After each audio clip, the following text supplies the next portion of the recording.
right, which center has that building block potential, Nick W?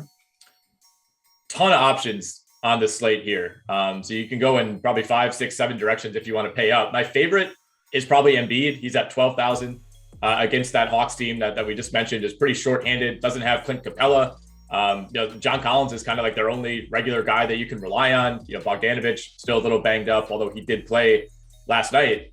This is the tough spot to ask, some combination of Gorgie Jang and Onyeka Okongwu on the second night of a back-to-back to contain Joel Embiid, who's coming off of that 73 DraftKings point game against Boston, his last time out. So I think he's going to be a popular option, and for good reason. If you want to save a little cash, I like DeAndre Ayton.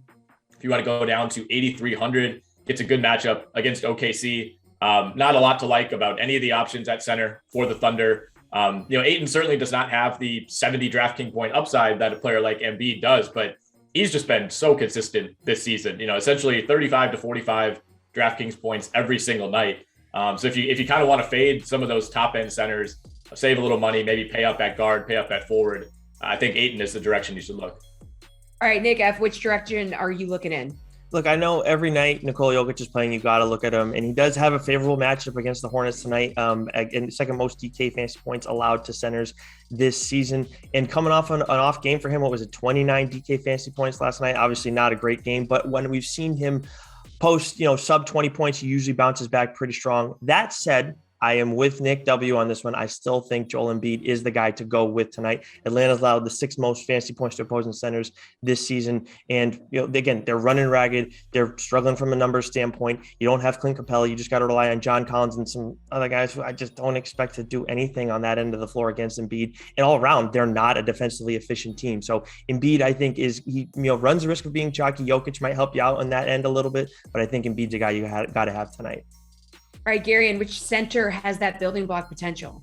Yeah, actually building off Embiid, I think one of my favorite miniature game stacks on this slate is putting Embiid at the center spot and then putting John Collins, who is power forward and center eligible, at power forward at $7,300. He just seems underpriced considering what his role is going to be tonight. We saw it in Wednesday's game, and who knows, maybe we hear something where, there could definitely just be another outbreak on the Hawks that seems to be picking up steam every single day. But Collins played 41 minutes last night, 28 points, 12 rebounds, 2 assists, 2 blocks. He really brought it in every single category, finished with over 50 DraftKings points.